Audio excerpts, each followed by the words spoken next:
Welcome back to Agranak Studios. I'm your host, DM Wisdom. Today we're taking a look at two very different OSR products. One strips down dungeon crawling to its bones. The other floods your game with flavor.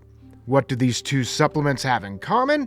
Well, dungeons and dwarves, and two of the best iterations of the D&D game, Whitebox and BXD&D. Here's the contrast. Whitebox Dungeon Adventures. Minimal, focused, and pure play. The other, Carcass Crawler number 6, dense, flavorful, and modular content.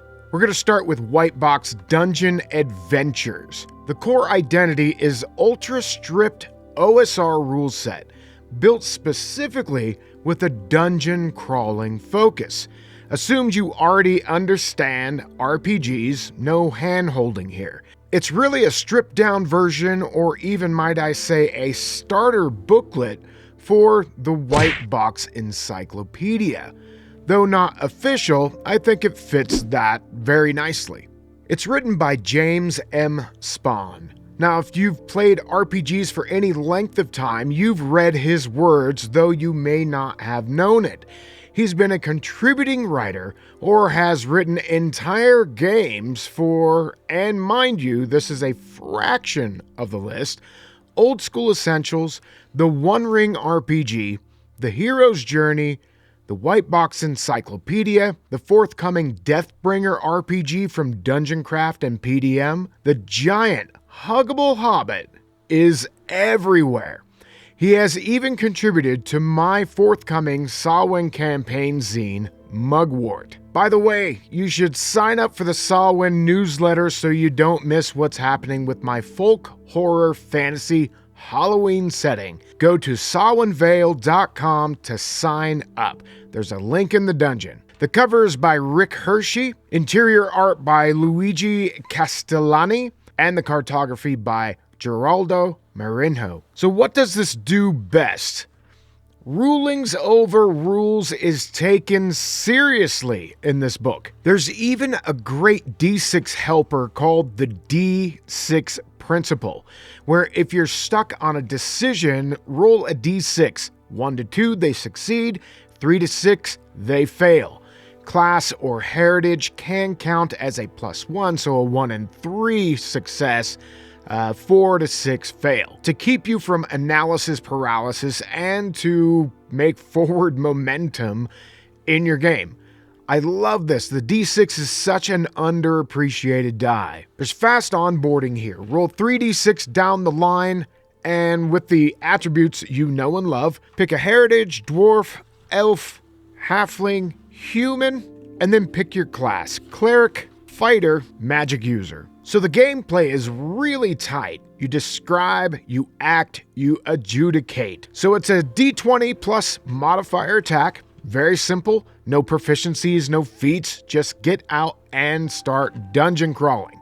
The d6 dice is used for initiative, reaction rolls. Most all damage uses a d6 or multiple d6s for damage output, and a d6 to determine success for anything happening in a dungeon. You're dead at 0 HP, so there's immediate stakes. Morale and reaction rolls are baked in, and gold equals experience points. So it's encouraging exploration over combat. So don't forget to retreat. Goes into traps, hirelings, leaving the dungeon, experience points, a chapter on spells that go from 1st to 3rd level, and then your monsters. I love how they're just small little entries here with only what you need. There's 49 pages to this document. Concepts are clear and within the first few pages. Extremely easy to run. This forces player creativity, no mechanical bloat, a squeaky clean foundation for house rules, which, as far as I'm concerned, is the cornerstone of any OSR or D&D game. What are the limitations? There's no wilderness, no campaign tools, but this is obviously for dungeon crawling, focused as the title indicates. It's very dependent on GM skill, so we talk often about player agency, right? But not enough about game master agency. This assumes you as a GM can make calls judiciously with logic and stick to your decisions. To be honest, this game is not trying to impress you with skill trees, class and race options, or huge splashes of colorful art. Its aim is to get you playing fast. Now we have Carcass Crawler number 6.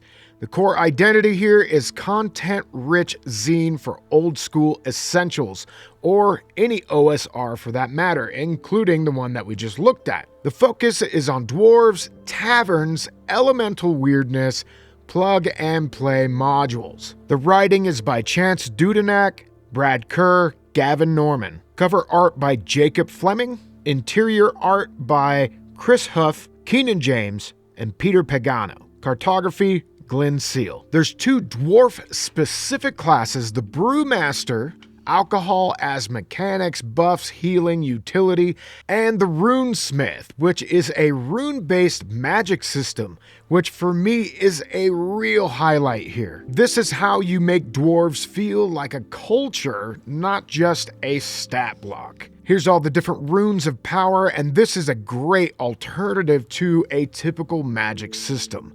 Really worth the price of admission here. You carve magic into objects, there's limited uses, tactical decisions that are baked in. Feels like crafting plus spellcasting hybrid. There's no spell slots, it's preparation-based magic. It encourages creativity and planning. A section on deities and cults that are aimed towards dwarven gods, and there's spells included that are unique to these gods for any cleric that might be following after these gods. And then we get into inns and taverns, like Pike's, which is a halfling tavern, and the 3 different happenings are adventure hooks that set you on an adventure immediately tied to this inn. Like number 2, an uncouth tall folk guest grabbed a top shelf bottle of spirits while Pike's back was turned, took a swig, and promptly died in the privy. It was poison, of course. Hiding in plain sight, Pike seeks a big distraction and some muscle to get the body down to the sewers before the big galoot's friends notice he's gone. Great little mini adventure. So you've got Pike's, the Morning Star, the Goddess of Mercy, the Resounding Clang. Within these 4 different taverns and inns, you have an Assassin's Guild disguised as an inn, a haunted ship tavern sending you to a lost world, a dungeon tavern where monsters and PCs coexist peacefully. They're not just locations, they're adventuring springboards. You also get social mechanics like tavern games here, gives players something to do besides just fighting. And this really reinforces that OSR mindset of emergent play. There's a section on Dungeon Flora, which I personally really love. It really just grounds players into the world when you've got these weird little tidbits. And then Dungeon Mounts. This is a great section. Kind of gross, like having a cave grub that's a giant 10-foot maggot that you can mount and kind of slither your way through dungeons. Really gross, but very creative. A giant mole, a Goliath ant, a grizzly bat, and there's a picture of that. Right here at the table of contents, there's a dwarf riding this huge bat. Very cool. And then it gets into elemental monsters. The Crystallisk, Fire Slug, Ice Elemental, Magma Worm, Mud Elemental, Smoke Elemental. Hey, I'm gonna have a Smoke Elemental in my forthcoming supplement, Hobry Leaf Burner's Guide to Pipeweed. So it'll be interesting to compare the 2. The Spark Wisp, the Steam Elemental, and all these monsters tie into the mini-adventure, The Tavern of Elemental Evil. It pulls together everything, the Runesmith lore, the tavern hooks, elemental monsters. This issue actually feeds itself. Everything connects. Really, really cool. Masterclass. The limitations, if you can call them that, is that it's very niche, right? Dwarves and tavern heavy. Not a full campaign, more of a toolkit, but that's not what it's promising. This is the Carcass Crawler. And every Carcass Crawler has just fed into the awesomeness that is Old School Essentials. If you want to learn how to run OSR, Whitebox Dungeon Adventures is your jam. If you want to make it unforgettable, get Carcass Crawler issue number 6.